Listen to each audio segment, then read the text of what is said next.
Essays on the Gita,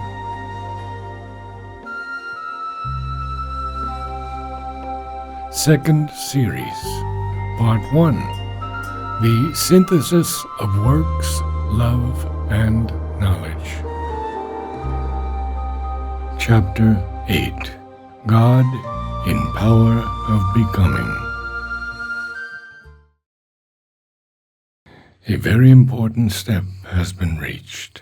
A decisive statement of its metaphysical and psychological synthesis has been added to the development of the Gita's gospel of spiritual liberation and divine works. The Godhead has been revealed in thought to Arjuna.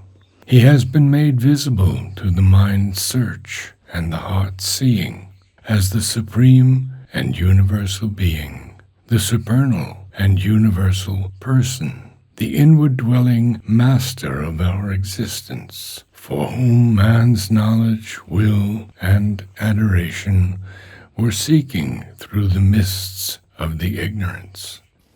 There remains only the vision of the multiple Virat Purusha to complete the revelation of one more of its many sides. The metaphysical synthesis is complete. Sankhya has been admitted for the separation of the soul from the lower nature, a separation that must be effected by self-knowledge, through the discriminating reason and by transcendence of our subjection to the three gunas constituent of that nature. It has been completed and its limitations exceeded by a large revelation of the unity of the Supreme Soul and Supreme Nature, Parapurusha, Paraprakriti. Vedanta of the philosophers has been admitted for the self-effacement of the natural separative personality built round the ego. Its method has been used to replace the little personal by the large impersonal being, to annul the separative illusion in the unity of the Brahman, and to substitute for the blind seeing of the ego the true vision of all things in oneself and oneself in all things. Its truth has been completed by the impartial revelation of the Parabrahman, from whom originate both the mobile and the immobile, the mutable and the immutable, the action and the silence. Its possible limitations have been transcended by the intimate revelation of the Supreme Soul and Lord, who becomes here in all nature, manifests himself in all personality, and puts forth the power of his nature in all action. Yoga has been admitted for the self-surrender of the will, mind, heart, all the psychological being to the Ishvara, the divine Lord of the nature. It has been completed by the revelation of the supernal Master of existence, as the original Godhead of whom the Jiva is the partial being in nature. Its possible limitations have been exceeded by the soul seeing of all things as the Lord, in the light of a perfect spiritual oneness. There results an integral vision of the divine existent, at once as the transcendent reality, supracosmic origin of cosmos, as the impersonal self of all things, calm continent of the cosmos, and as the immanent divinity in all beings, personalities, objects, powers, and qualities, the immanent who is the constituent self, the effective nature, and the inward and outward becoming of all existences. The yoga of knowledge has been fulfilled sovereignly in this integral seeing and knowing of the One. The yoga of works has been crowned by the surrender of all works to their master. For the natural man is now only an instrument of his will. The yoga of love and adoration has been declared in its amplest forms. The intense consummation of knowledge and works, love conducts to a crowning union of soul and oversoul in a highest amplitude. In that union, the revelations of knowledge are made real to the heart as well as to the intelligence. In that union, the difficult sacrifice of self in an instrumental action becomes the easy, free, and blissful expression of a living oneness. The whole means of the spiritual liberation has been given. The whole foundation of the divine action has been constructed. Arjuna accepts the entire knowledge that has thus been given to him by the divine teacher. His mind is already delivered from its doubts and seekings. His heart, turned now from the outward aspect of the world, from its baffling appearance to its supreme sense and origin and its inner realities, is already released from sorrow and affliction, and touched with the ineffable gladness of a divine revelation. The language which he is made to use in voicing his acceptance is such as to emphasize and insist once again on the profound integrality of this knowledge and its all-embracing finality and fullness. He accepts first the Avatar, the Godhead in man, who is speaking to him as the Supreme Brahman, as the supracosmic all and absolute of existence, in which the soul can dwell when it rises out of this manifestation and this partial becoming to its source, Param Brahma, Param Dhamma. He accepts him as the supreme purity of the ever-free existence, to which one arrives through the effacement of ego, in the self's immutable impersonality, calm and still forever, Pavitram Paramam.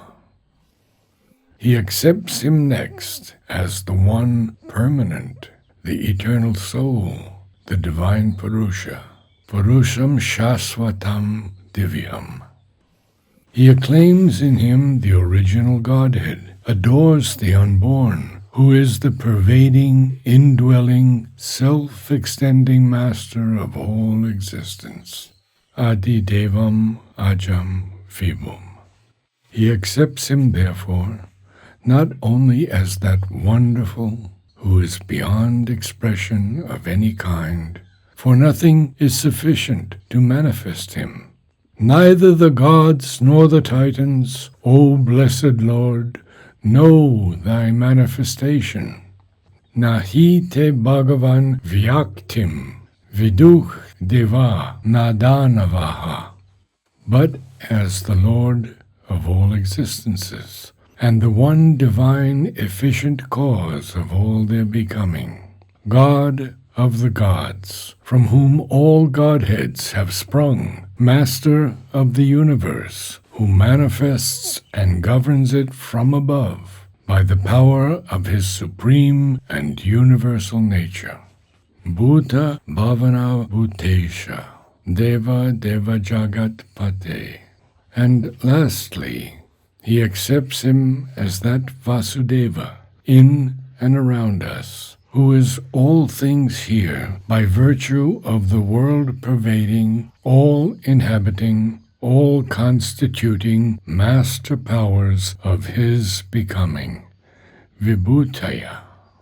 The sovereign powers of thy becoming, by which thou standest pervading these worlds, Yavir Vibhuti Bhir Lokan Imam Stvam Vyapyatishtasi. he has accepted the truth with the adoration of his heart, the submission of his will, and the understanding of his intelligence. He is already prepared to act as the divine instrument in this knowledge and with this self-surrender. But a desire for a deeper, constant spiritual realization has been awakened in his heart and will. This is a truth which is evident only to the Supreme Soul in its own self-knowledge. For, cries Arjuna, thou alone, O Purushottama, knowest thyself by thyself. Atmana Atmanam Veta. This is a knowledge that comes by spiritual identity, and the unaided heart, will, intelligence of the natural man cannot arrive at it by their own motion, and can only get at imperfect mental reflections that reveal less than they conceal and disfigure. This is a secret wisdom which one must hear from the seers, who have seen the face of this truth, have heard its word, and have become one with it in self and spirit. All the rishis say this of thee, and the divine seer, Narada, Ashita, Devala, Vyasa.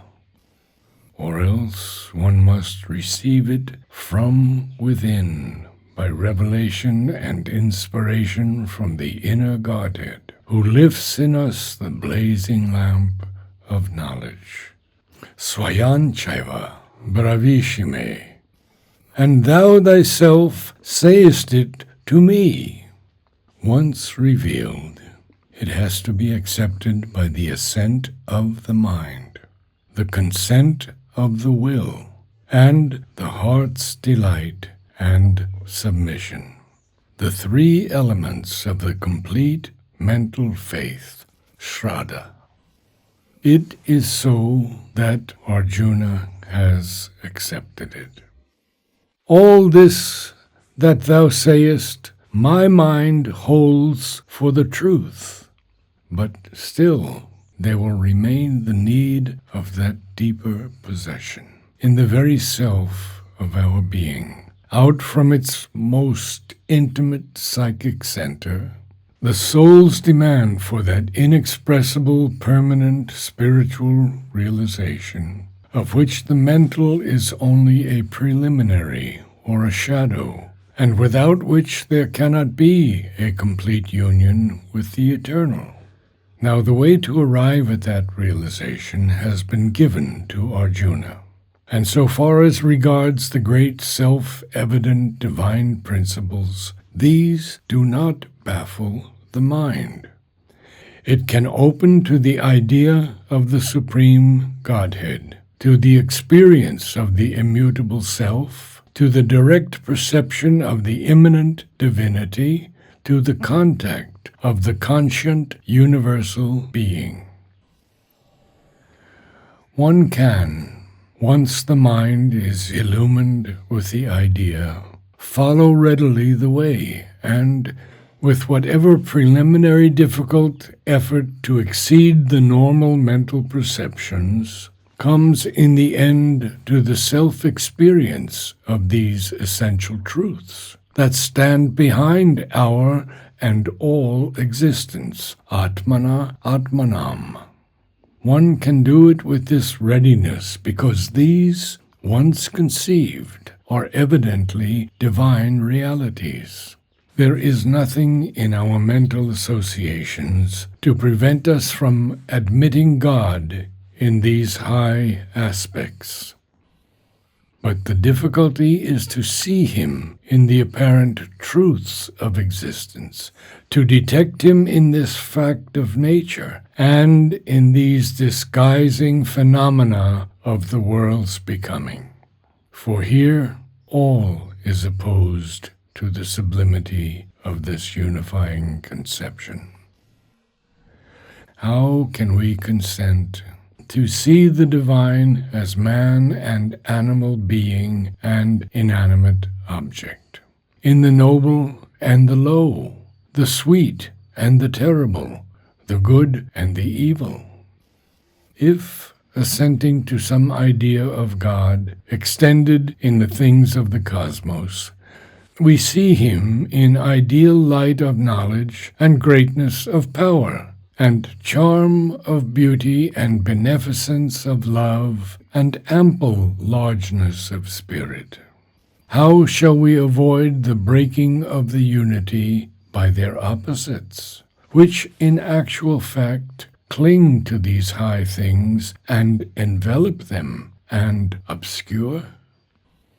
And if, in spite of the limitations of human mind and nature, we can see God in the man of God, how shall we see him in those who oppose him, and represent in act and nature all that we conceive of as undivine? If Narayana is without difficulty visible in the sage and the saint, how shall he be easily visible to us in the sinner, the criminal, the harlot, and the outcast? To all the differentiations of the world existence, the sage, looking everywhere for the supreme purity and oneness, returns the austere cry, "Not this, not this, neti, neti." Even if to many things in the world we give a willing or reluctant assent, and admit the divine in the universe, still before most must not the mind persist in that cry, "Not this, not this"? Here constantly the assent of the understanding, the consent of the will and the heart's faith become difficult to a human mentality, anchored always on phenomenon and appearance.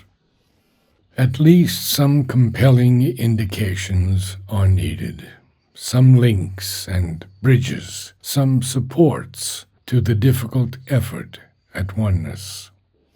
Arjuna, though he accepts the revelation of Vasudeva as all, and though his heart is full of the delight of it, for already he finds that it is delivering him from the perplexity and stumbling differentiations of his mind, which was crying for a clue, a guiding truth amid the bewildering problems of a world of oppositions, and it is to his hearing the nectar of immortality, Amritam, yet feels the need of such supports and indices. He feels that they are indispensable to overcome the difficulty of a complete and firm realization. For how else can this knowledge be made a thing of the heart and life? He requires guiding indications, asks Krishna even for a complete and detailed enumeration of the sovereign powers of his becoming and desires, that nothing shall be left out of the vision, nothing remain to baffle him. "Thou shouldst tell me," he says, "of thy divine self-manifestation in thy sovereign power of becoming, Divya Atma Vibhutaya. All without exception, aseshena, nothing omitted, by vibhutis, by which thou pervadest these worlds and peoples. How shall I know thee, O Yogin? By thinking of thee everywhere, at all moments, and in what preeminent becomings should I think of thee?" This yoga, by which thou art one with all and one in all, and all are becomings of thy being, all are pervading or preeminent or disguised powers of thy nature. "Tell me of it," he cries, "in its detail and extent, and tell me ever more of it. It is nectar of immortality to me, and however much of it I hear, I am not satiated." Here we get an indication in the Gita of something which the Gita itself does not bring out expressly, but which occurs frequently in the Upanishads and was developed later on by Vaishnavism and Shaktism in a greater intensity of vision.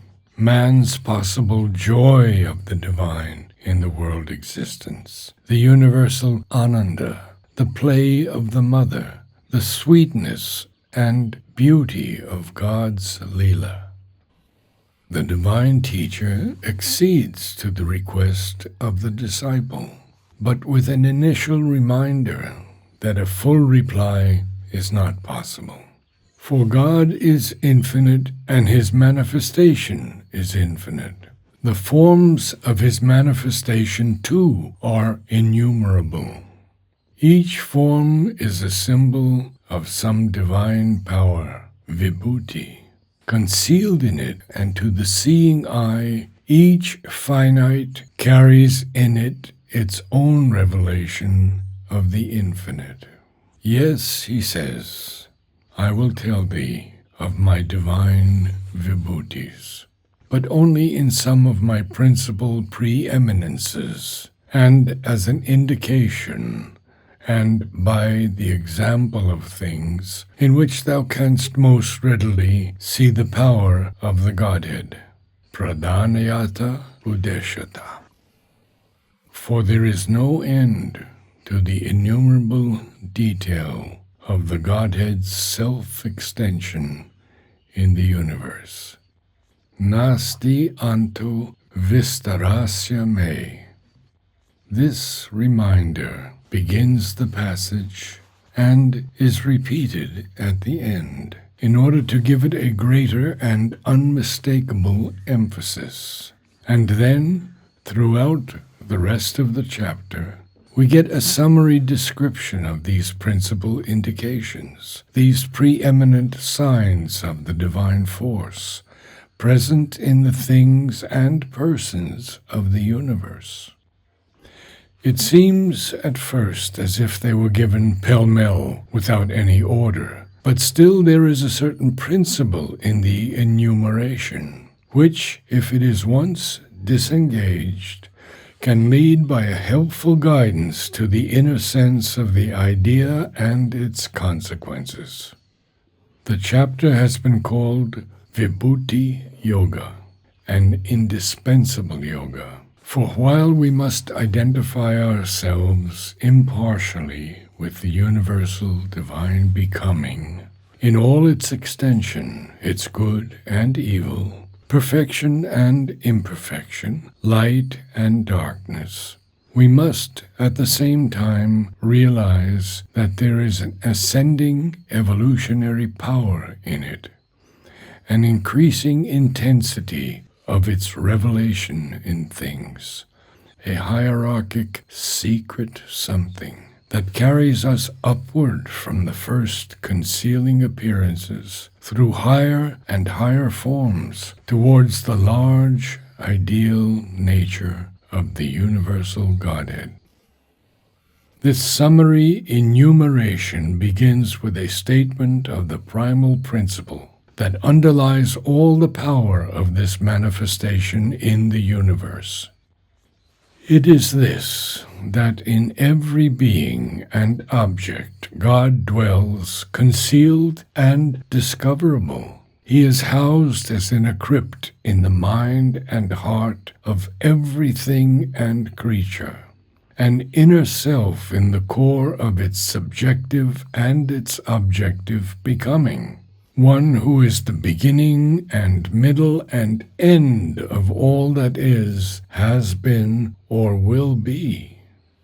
For it is this inner divine self, hidden from the mind and heart, which he inhabits, this luminous inhabitant concealed from the view of the soul in nature, which he has put forth into nature as his representative, who is all the time evolving the mutations of our personality in time and our sensational existence in space.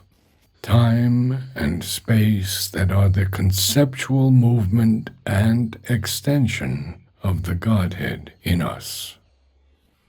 All is this self-seeing soul, this self-representing spirit, forever from within all beings, from within all conscient and inconscient existences.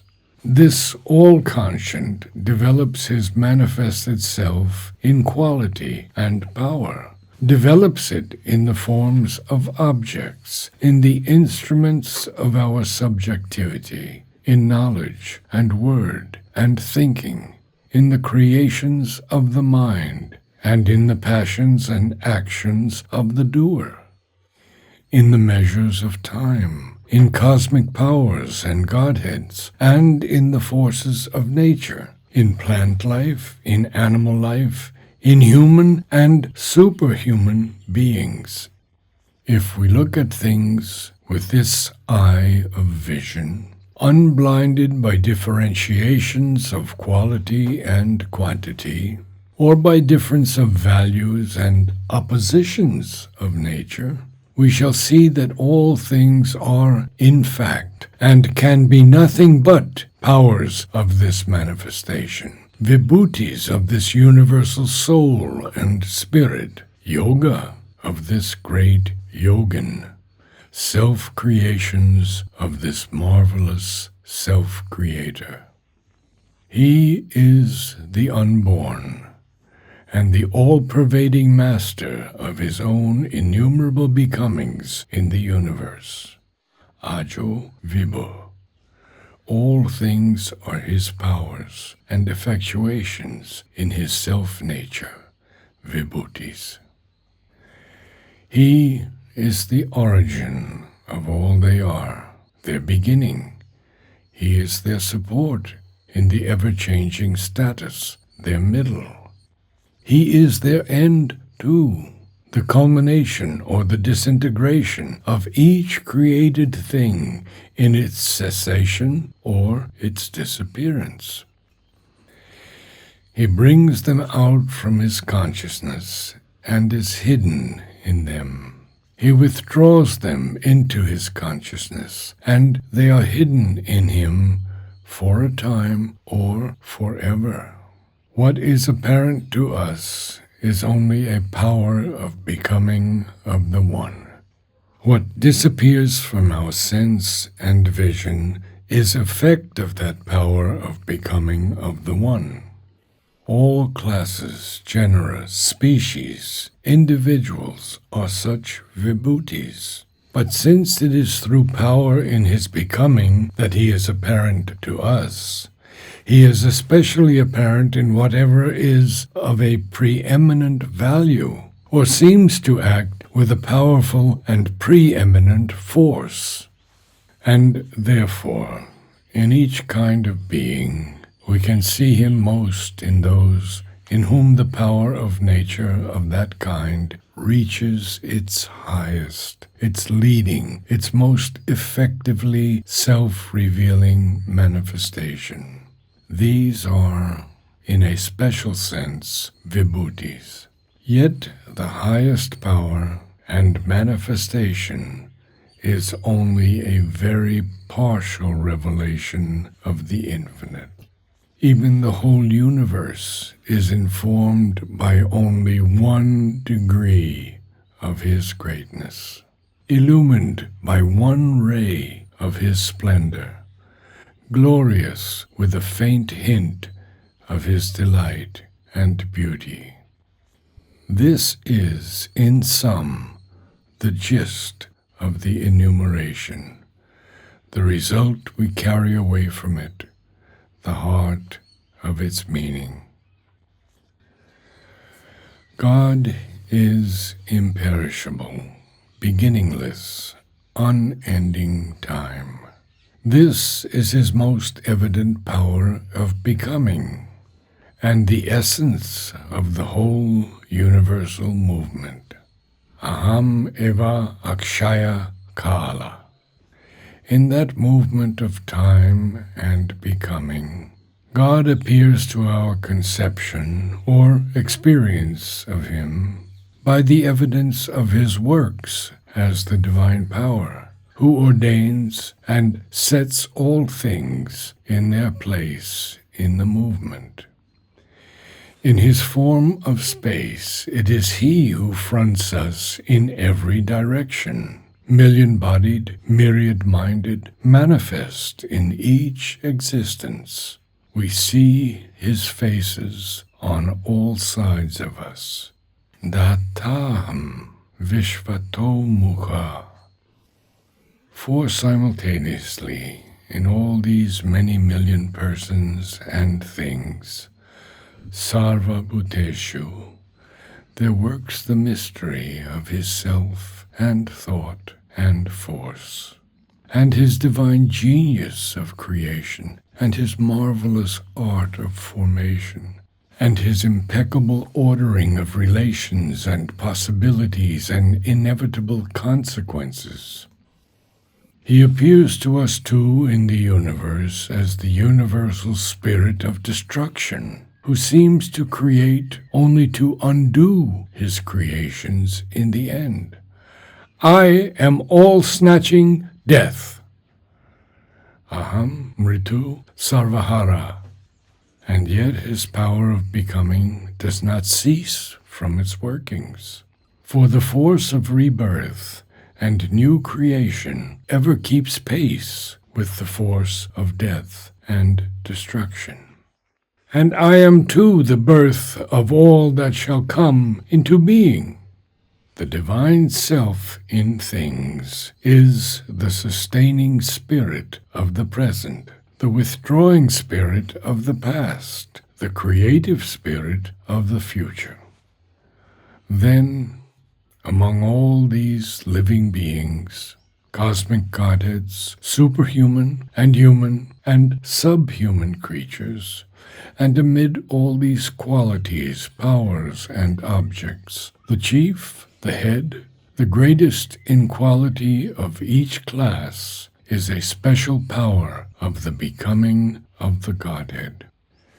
I am, says the Godhead, Vishnu among the Adityas, Shiva among the Rudras, Indra among the gods, Prahlada among the Titans, Brihaspati, the chief of the high priests of the world, Skanda, the war god, leader of the leaders of battle, Marichi among the Maruts, the lord of wealth among the Yakshas and Rakshasas, the serpent Ananta among the Nagas, Agni among the Vasus, Chitraratha among the Gandharvas, Kandarpa, the love god, among the progenitors, Varuna among the peoples of the sea, Aryaman among the fathers, Narada among the divine sages, Yama, lord of the law, among those who maintain rule and law, among the powers of storm, the wind god.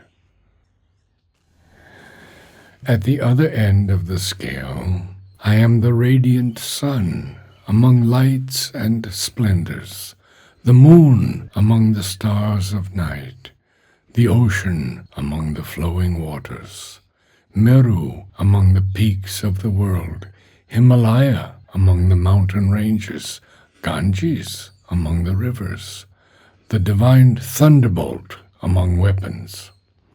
Among all plants and trees, I am the Ashwata. Among horses, Indra's horse, Uchchaisravas. Arvata among the elephants, among the birds, Garuda. Vasuki, the snake god, among the serpents. Kamaduk, the cow of plenty among cattle. The alligator among fishes, the lion among the beasts of the forest. I am Margasirsha, first of the months. I am spring, the fairest of the seasons. In living beings, the Godhead tells Arjuna, I am consciousness, by which they are aware of themselves and their surroundings. I am mind among the senses, mind by which they receive the impressions of objects and react upon them. I am man's qualities of mind and character and body and action. I am glory and speech and memory and intelligence and steadfastness and forgiveness, the energy of the energetic and the strength of the mighty. I am resolution and perseverance and victory. I am the sattvic quality of the good. I am the gambling of the cunning. I am the mastery and power of all who rule and tame and vanquish, and the policy of all who succeed and conquer.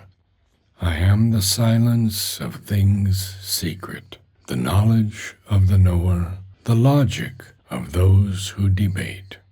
I am the letter A among letters, the dual among compounds, the sacred syllable Om among words, the Gayatri among meters, the Samaveda among the Vedas, and the great Sama among the mantras. I am time, the head of all reckoning to those who reckon and measure. I am spiritual knowledge among the many philosophies, arts, and sciences. I am all the powers of the human being and all the energies of the universe and its creatures. Those in whom my powers rise to the utmost heights of human attainment are myself always, my special vibhutis. I am, among men, the king of men, the leader, the mighty man, the hero. I am Rama among warriors, Krishna among the Vrishnis, Arjuna among the Pandavas. The illumined Rishi is my vibhuti. I am Bhrigu among the great rishis. The great seer, the inspired poet, who sees and reveals the truth by the light of the idea and sound of the word, is myself, luminous in the mortal.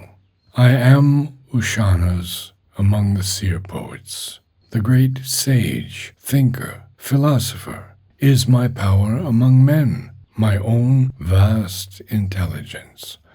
I am Vyasa among the sages. But with whatever variety of degree in manifestation, all beings are in their own way and nature powers of the Godhead. Nothing moving or unmoving, animate or inanimate in the world can be without me. I am the divine seed of all existences, and of that seed they are the branches and flowers. What is in the seed of self, that only they can develop in nature.